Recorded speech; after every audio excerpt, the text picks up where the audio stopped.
everybody. Welcome to our trailer podcast. My name is Brandon Jones. I love trailers so much that I do a show about it every week. It's called Let's All Go to the Trailers. I'm joined by Mr. Kyle Bossman. Hi, everybody. And Mr. Daniel Bloodworth. Hey. It's the quickest intro I think I can possibly do. Yeah, and friendly, too. There's not a lot to talk about. We are GameTrailers.com. Trailers do happen. Lots of them, in fact. We can't talk about every trailer every week. We have extended the show a little bit. We do it in two parts. This is the first part. In the second part, we do a segment called Let's Watch, where we watch a trailer live for the first time that we've never seen before. Super ambiguous trailer this week that I've never heard of that we're going to get to. All right. But before that, we're going to talk about 4 trailers. We're going to score them. So let's jump right into the first one. I came ashore with my men on D-Day, an attack that took us to the borders of Germany. Kyle, I made the mistake of telling you I like this trailer. Uh-oh. And then you were like, what? What are you talking about? History. Snooze. I watched it twice because I'm like, what did I miss? What does Brandon love about this? This is an expansion for Company of Heroes 2 called Ardens Assault. Now, I'm not a huge Company of Heroes 2 fan. I just kind of dug this trailer. I can get into why, but I'm kind of curious of why you don't like it, Kyle, or what you thought this trailer was lacking. So what this trailer is to everyone watching now, there's a narrator. He's a general, we assume. He's someone who had a choice in this war. They pushed us. We bent, but we didn't break. And then more bad stuff happened. It was tough, but then we fought back. I feel bad about what I did, but I don't regret anything. What would you do? Pre-order now. And so, like, I don't understand really what's there to grasp onto. The what would you have done is definitely weird to me. That's like, what? Like, it's like, you're talking about a historical event. I mean, like, I guess that's you are speaking for the general that was in charge of in getting real life? this order? Yeah, it's kind of strange.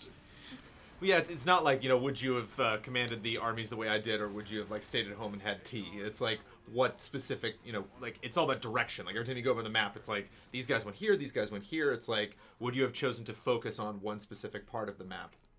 We don't talk about World War II a lot. World War II is something that used to dominate video games. We don't talk about it a lot. And I like that when the camera pulls back, they actually show you, like, these are the cities that we had to take. You see the names of them. So it actually, instead of just being on the ground the whole time and showing you all of the footage, it does kind of pan back and give you a sense of, map-wise, the sacrifices that need to be made. I mean, look at that. Look at what we had to do in World War II. That's crazy, And I don't mean to be like a, history professor or be like, like your dad was like, that World War II documentary I saw was wonderful. It's like, 90,000 people died just in this one campaign that this expansion pack covers.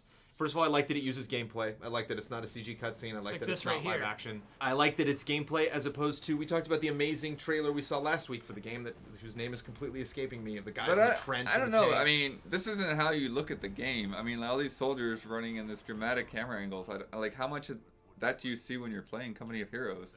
I think Company of Heroes is slightly cinematic. Isn't there an option to, like, switch cameras? I don't know. Again, I don't have a ton of experience. I mean, maybe, yeah. I mean, I get a sense that maybe you can do some of this, but I just don't feel like, yeah. This overhead is more indicative of what I. You talked about the Battlefield expansion one time, Kyle, that you really liked. That was not from a first-person perspective. That was done very cinematically, and yet showed you new units. Like, these are your new soldiers. These are their guns. These are your new tanks. I'm presuming this is like the new content.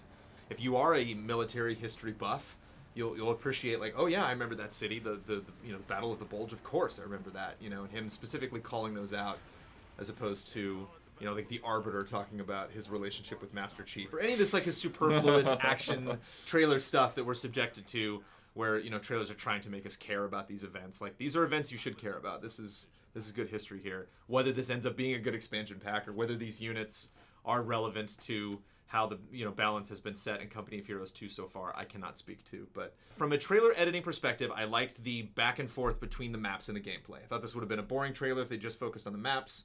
It would have been a boring trailer if we just saw this kind of detached third-person floaty camera covering the gameplay. But going back and forth, showing a progression of time, showing the difficulty of actually trying to take this map back, this constant struggle with the Germans to retake Europe. I still wouldn't give it any higher than an 8. And I thought it escalated well. I thought the music was good. I thought the voiceover was, I definitely the script noticed was well the music. written. I don't know if Chris Velasco's doing the expansions as well, but he did great stuff on the Boom. game. Name dropping. Dropping knowledge. Brandon, you made a great case for it. I'll give it, actually, an 8.2 minus 5. So Right? 7.7.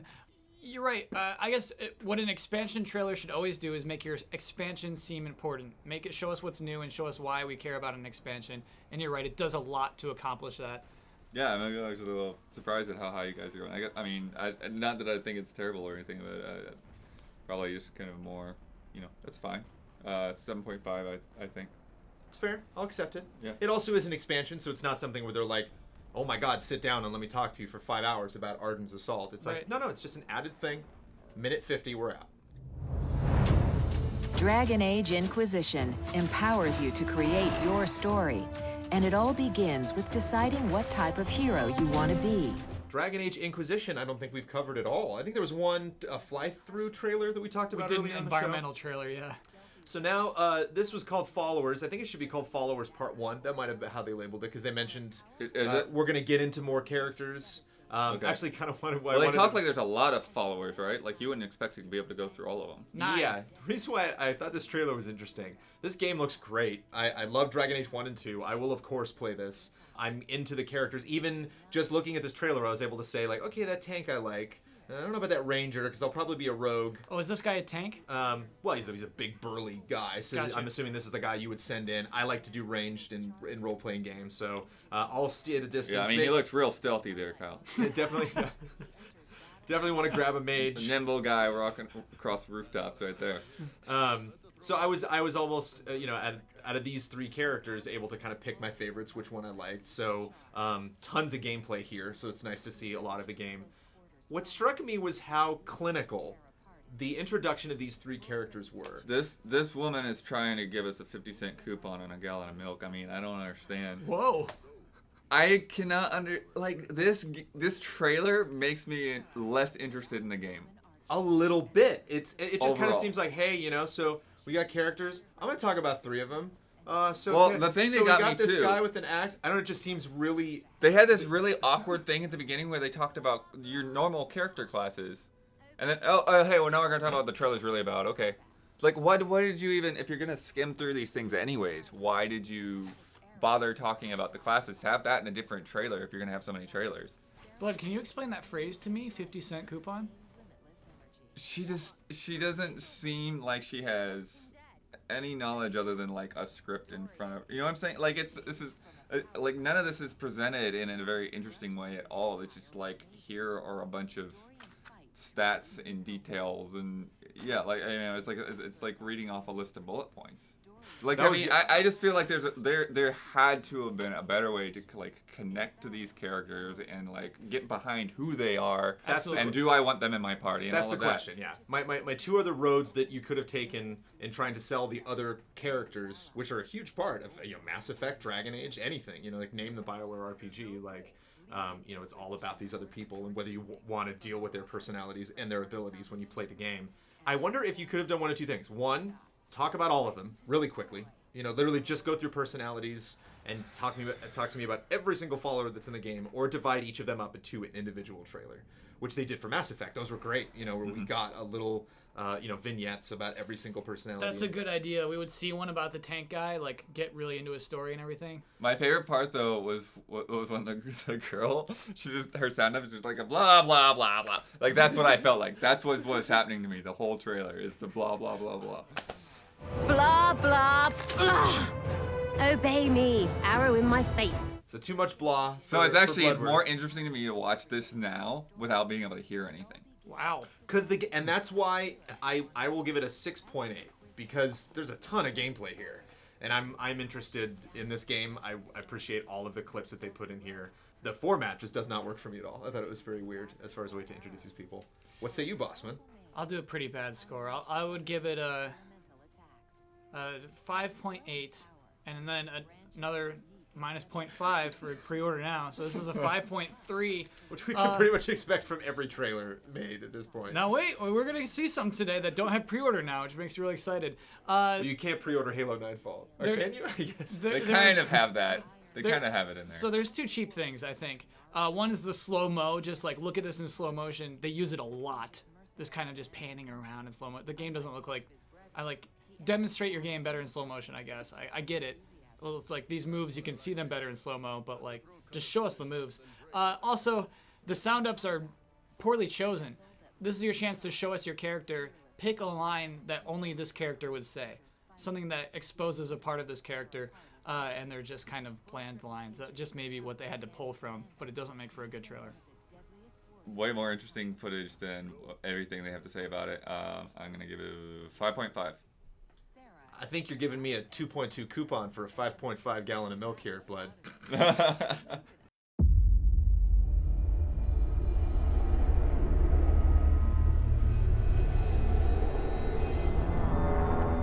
Is this fair to talk about on Let's All Go to the Game Trailers? No, This it is isn't. This is a Halo Assault. mini-series trailer, but nonetheless something that is being pitched to video game fans that they want them to spend money on. Well, I don't really care about any of this. There's that. But I don't know if that's me personally just not being into this story. So that's kind of unfair. Anything live action in the Halo universe that they've ever done has been really difficult for me to get super excited about. I think the only line that they said was that one guy, this kind of violent guy you see like punch a table, they mentioned used to be a Spartan. And so like used to be, he was like, oh, what happened to him? You know, why is he not a Spartan anymore? I didn't know you could not be a Spartan. I thought like once you achieve that level, that's pretty much just you forever. Do you care? And if so, why not? And what could they have done to make you care, if at all? I mean, is this something that if you're into Halo, you like it? If you're not, there's no way that they can expect you to be interested. Do you know what I actually think is the best thing they do to make you care with this is using the chorus, the old Halo chorus, using that for the music. I think actually is the closest, the thing that makes this feel the most like Halo. I think that was a really good call. It's crazy to me that the games kind of started ignoring it as it went on, but like that just that's Halo. That's, you got it right there on the start screen. Always have. Boy, that even music. you just doing that, Kyle, got gave me a little rush there. I kind of get the impression they're trying to hide some of their CG shots when they say, "Look at them! What are they?" And they're looking at something off screen. I'm a little scared. It's not like the horror movie thing where we can't show our monster. I'm more scared it's like, oh, it's gonna be bad CG. Because I mean, some of the elite they show falling doesn't look great. Well, yeah, that's the thing. Like, I feel like when you see the weapons and when you see the ships and when you see their armor, like that also looks really good. The 2 times you see the elite, I'm just like, what is that? That's a guy in a suit. Like, that's all I see is a guy in a suit. Like, I can't get sold that that's an elite at all. Yeah, it is a weird trailer for me because like I don't feel really negative about it, but I'm also not excited either.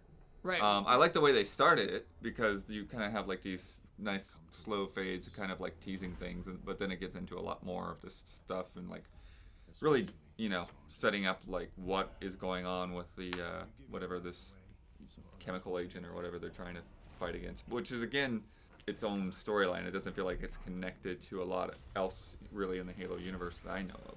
Don't know any of these people, and I think they sold it poorly. I give it a 6.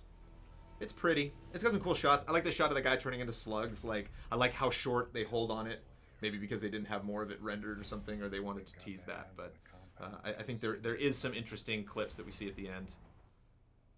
Is that technically a pre-order? There we are. No, yeah, that's Episode fine. 1, There's Halo no. Fest. If they say enlist now instead of pre-order now, does that change things, Kyle?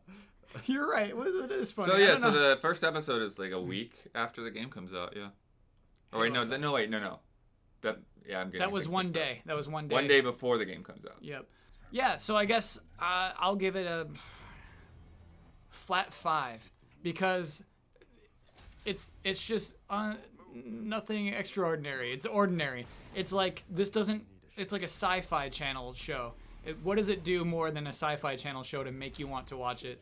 And it's just like, oh well, it's Halo. It's just like, yeah, but if it wasn't Halo, why do I care about any of this? And I guess that we're all feeling that is the why do I care? And that's the saddest thing they could come away from with the trailer. So yeah, that's why I gave it that score. I definitely feel like it's a step above most of the stuff that you see on sci-fi, but it's yeah, like I said, like especially the elites, it's like it's not 100% there, and then the plot is just like I don't even know where it is. Towards like if this were not a Halo thing, would I care at all? That's where I'm really questioning. So I think I would land probably where you are, Brandon, like a 6.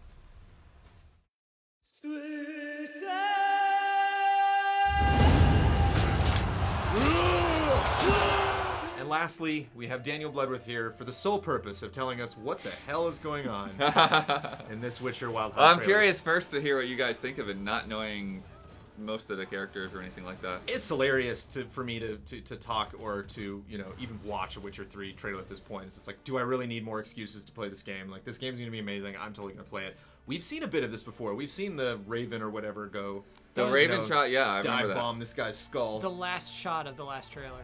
So I'm surprised we spend so much time on her. I guess maybe that's the tease, is that we're supposed to know or be intrigued. Blood about knows. this character. Blood knows who that is. Blood knows everything, of course. So we can get to Blood in a second, but that was my curiosity in this, is that why are we focusing so much on her? Is this something, it's the opening cinematic, so is this something that's happening before the game, that is the first scene in the game going to be after this, and the game's going to kick off with like a search for this woman, or are we being teased at something that happens later in the game? Just had the same situation with Civ last week with its opening cinematic. Is like, does this work as a trailer? This one, yeah, I think works less as a trailer as the other CG trailers did. It does set up a story, I guess, but I don't know if it sells us on wanting to get invested in this game. So Blood, who is she? Just tell us. Okay, so that's Yennefer. Okay, that's Yennefer. And even though I don't think they were ever properly married, that more or less that would be the closest thing to a wife that Geralt has had. Okay. Yeah, and she's a sorceress. She's pretty big deal, pretty powerful. And there were hints of her in the last game, but like in this game, this is the first time you're going to see her in a game. Well, if we can ever catch up to her. Yeah, the allure of that is sort of ruined because we saw her in the E3 trailer. There was a shot with Geralt and Yennefer and Triss, who is the other love interest, on a boat together, standing on a boat together. So it's kind of interesting to me. I wonder if they're gonna have sort of a Mass Effect thing where you will have those choices between Triss and Yennefer, because in the first game there was a choice between Triss and a nurse, not a nurse, but like a physician woman. Anyways, but yeah, so Yennefer is a big deal, as was Ciri in the E3 trailer, and yeah, so I think it's definitely cool to see, again, like showing off like how powerful she is and what she can do, and then have that big action centered around her rather than Geralt, because with Geralt, he doesn't have, he has some amount of magic, but not to the same degree that a sorceress or a wizard would have. One last question. What does the glass raven skull at the end mean? I'm not sure about that. Is it like a consumable item, that this isn't really like an actual raven? It's like she carries those around, throws them up in the air, and it like poofs. It's just appears weird. A raisin. Yeah, it's obviously consumable. there may She be doesn't need something to anymore. it, but I don't know for sure. It's the last shot, and the last shot should be like your hook. Just like, oh gosh, I gotta play the game now. And instead it's the raven turns into a glass raven skull, which probably works for the opening cinematic. I assume in the game we're gonna find it because we're hunting for clues. Maybe to show you that this isn't like a raven familiar that she has. This is a spell that she cast. She had this item, this little crystal thing, and then that was what gave this raven its power. Yeah, And she maybe has like a pouch of those and was like, well, I don't need that. One's burnt out. I don't need that anymore. Otherwise, she'd stop and pick it up, I'm assuming. I wouldn't call it a twist though. You know what I mean? It's not that. That's not like the oh shoot, dude, crazy. It's kind of just like a that happened. It got me excited. Didn't get me thrilled. 8.2. Yeah, I'll give it a 7.5. It raises a really interesting question about, should we even release opening cinematics as press, as a trailer? Should we save this for the first time you boot up the game? Because I almost think it does. This is our opening cinematic. It should be in the game itself. And it doesn't work both ways to me. But clearly great CG and everything, but it doesn't tell a whole story like the other ones did. Oh my gosh, when he just said I'm hunting monsters, that's a 9.8 trailer. So it all works. It's just do you do it? Do you do the job of a trailer? And I don't think this one does. I'm not as excited about this as I have been. Like from the Killing Monsters trailer, or from the CG they put out for when they did the intro for the Witcher 2 Enhanced Edition. Definitely more of a character-driven thing. But again, going back to her being such a focus in it, I appreciate that so much, because right now, as I'm reading through the books, there's a long time where you don't even deal with Geralt. So Geralt is anchoring you into this world as a player playing the games, but it really will be a lot about these other characters, and so it's interesting to see that like half of this trailer is about Yennefer, you know, and maybe later they'll have another one that focuses more on Ciri. Maybe say Yennefer by name. Maybe just throw her name out there. Just throw us a bone for fans of it that have no idea what's going on. The people are excited about the game, but it's like I'm not reading the books. I don't know. 8.5, I guess. I like it, but it's not as super as exciting as maybe it could be for an opening.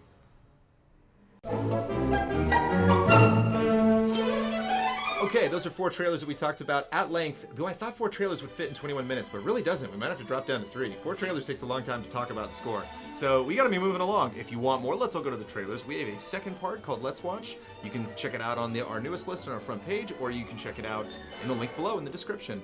If you want to check out more, let's all go to the trailers. If you had enough of us, we'll be back next week. See you then.